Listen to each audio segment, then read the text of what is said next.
see, Jennings, Northwest Regional Utilities. He said maybe it wasn't in the first part here. Maybe it was in section 2.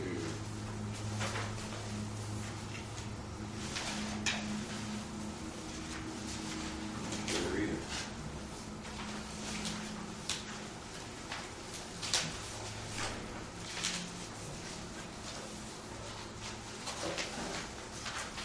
There was some distribution, he had some kind of like.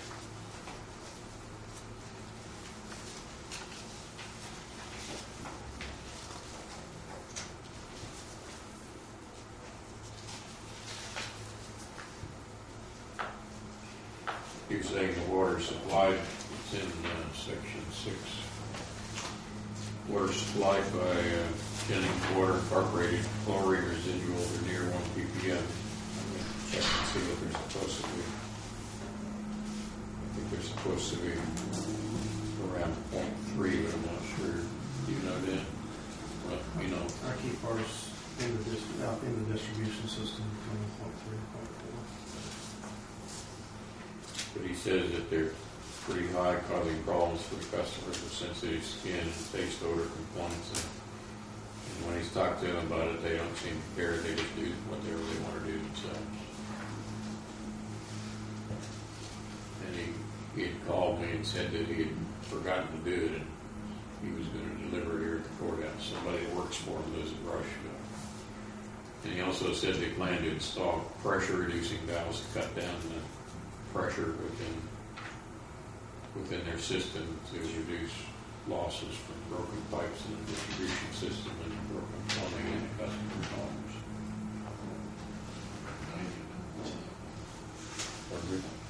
Running 90 to 110. It's Pretty high. take the Ken's sensitivity enough from chlorine. It's from a power wash when you're taking a shower. It's pretty high pressure. There are a few that are pretty high like that.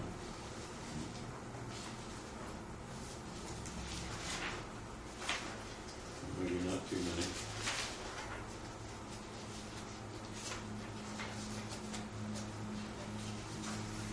I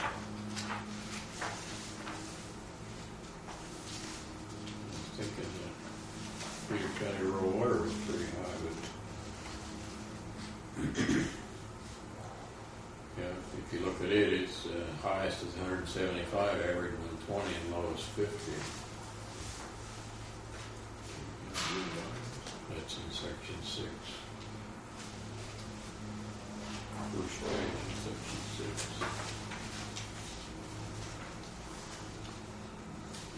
I think that's because of the elevation of their tower and the distances that it has to travel. It's downhill to the south, but it's uphill to the north for them.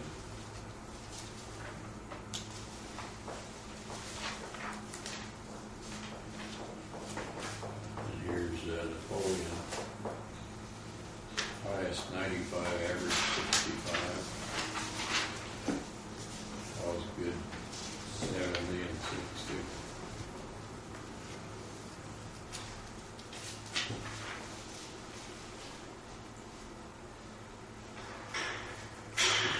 State Parks 100 to get their water from Versailles, but the information was a little bit sketchy.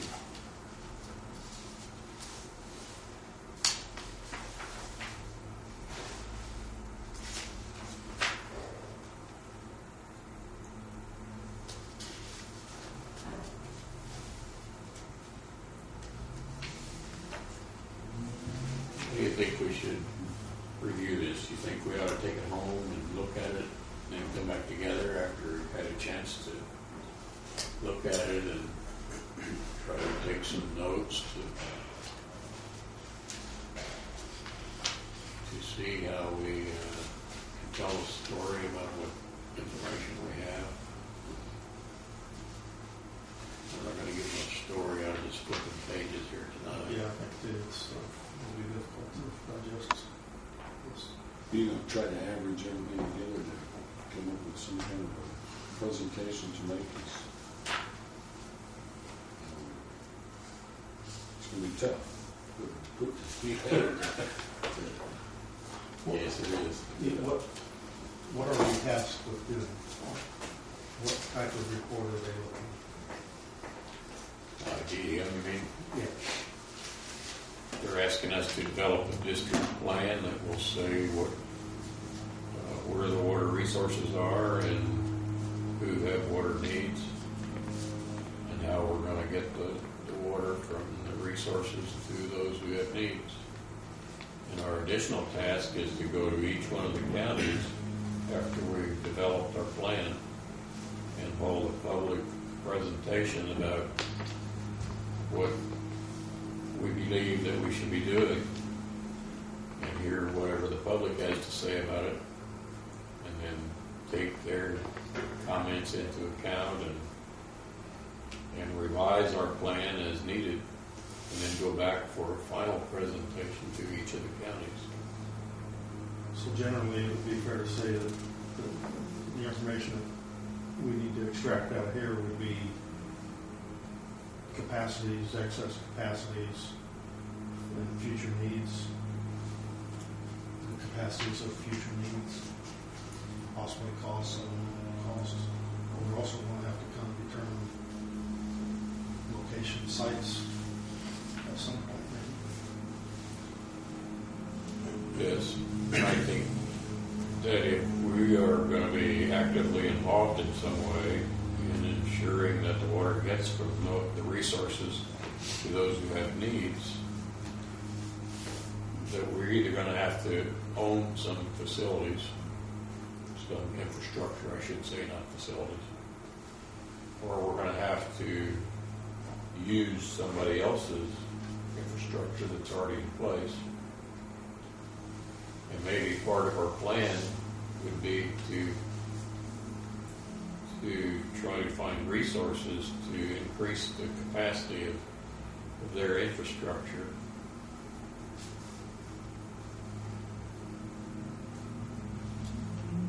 And that was one of the things that we talked about, was we need a revenue stream for ourselves. And so if water comes into the county or some water is sold from one source to somebody who has needs, that maybe we can piggyback some small amount of money on their rate so that we do have some revenue stream. And Jim McGough was interested in trying to put some mechanism in the loans that might occur or the grant that might occur if one had to come about, so that we could gain some revenue from whatever actions were taken by the state money. So we need to think about all those things in some way to form a plan. And it's difficult to conceive that, I guess. If Jennings Water was an agreeable player, I believe that they could probably provide the water to the people who have needs in the southern part of the district. I think that Holton and Versailles, and maybe the state school, although if you look at the state schools thing here, they've done work to the water system there and they don't indicate any need from any outside source. That's on the surface water thing, I think, probably in section 3 or 4. But I believe if their rate was good, they had the capacity, and if they were cooperative, that they could meet the needs in the southern part of the district. And in the northern part of the district, it would seem to me that the water is going to need to come from either the east or the west. And the west, Eastern Bartholomew Water Company, seem to be a really cooperative group, and they have the capacity, but there's no pipeline existing. And so maybe